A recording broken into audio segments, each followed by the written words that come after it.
Hey guys, Zack here, and welcome back to another action figure review, and today we'll be taking a look at the Jurassic World Dino Rivals Coelurus. Now, just like with the Dracorex that I reviewed last week, I once again want to say that it's really cool to see Mattel go out of their way to make figures of more obscure species rather than just things like T-Rex and Triceratops, which, I love, T-Rex and Triceratops, but a little bit of more obscurity, I think, is a very nice touch. The overall quality, however, that might differ depending on figure, but so far these smaller figures, as far as the attack pack go, they're not bad whatsoever, so yeah. Anyway, before I take a look at the Coelurus itself, we'll take a quick look at its collector's card, and other than this really nice artwork here, that, again, very stylistic, and I really like that, it's pretty bland. You just have stats and then yeah, so not a lot going on here, so yeah, again, the artwork here, very nice, but everything else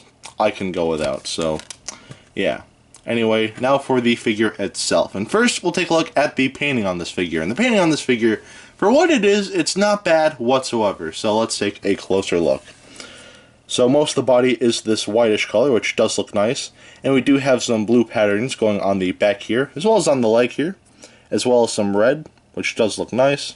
Unfortunately, on the side here, if my camera can focus, you can't really notice on camera, but the red here looks kind of pixelated, so I think that's a little weird, but if you squint, it's not really there, but if you do take a close look, then yeah, it's definitely there. And for some reason, Mattel again does this thing where they just paint the eyes black, but then for the pupil they just have the skin of the animal, so the red here, the pupil here is reds because the red is on the upper jaw, so I don't know if you know what I'm trying to say, but either way that looks kind of weird. But anyway, the inside of the mouth is painted pink with some white teeth. The side of the tongue, unfortunately, is not painted, which is kind of a shame. And speaking of unpainted, the nails are also unpainted, which I feel would have been really nice. With the Indoraptor, I forgot to say this last time, but with the Indoraptor, I feel it worked for that because, it was all black and it still looked somewhat nice. Here, it's still, very noticeable. And same with the Dracorex. At least, the toenails, I feel should have been painted, but, I guess it's nothing new, but a little more, quality in the toenails here would have been nice. But that is pretty much it for the painting on this figure. Other than the painting, and the nails, or lack of, I should say, the painting here is really good, and the eyes are a little weird as well, but I really like the coloration here. Usually, I'm not really a big fan of, animals with, crazy colors or anything like that, but here I feel it works because, it still feels realistic to me. If this was, an actual, animal, and it had, this color scheme, I could see that. I genuinely could see that. I think the color scheme here looks good. Again, some questionable parts with the painting on this figure, but for the most part, it does look nice. So the painting on this figure, I'd say gets 3/4 of a pass.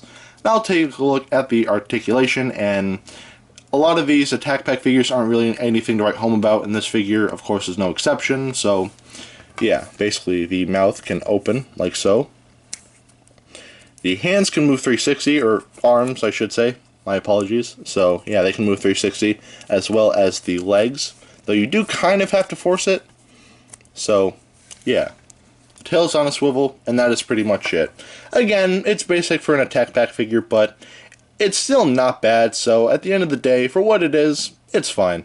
It gets a pass. Now I'll take a look at the sculpt, and the sculpting on this figure is really good. I actually really like the sculpting here. Mainly because the tail here is actually a pretty good length. Usually, for example, last week's review, the Dracorex, as you can see, the tail is very short and, not good at all, and that kind of leads to some balancing issues. It can still stand fine, but if you want it to stand more like this, then you do, at times, have to play with it a little, and even then, over time, if you do get to stand like this, then it might fall over. The tail is, a very nice length, and I think it looks very nice, so yeah, the tail again looks very nice, and even the rest of the figure, in terms of sculpt, looks great.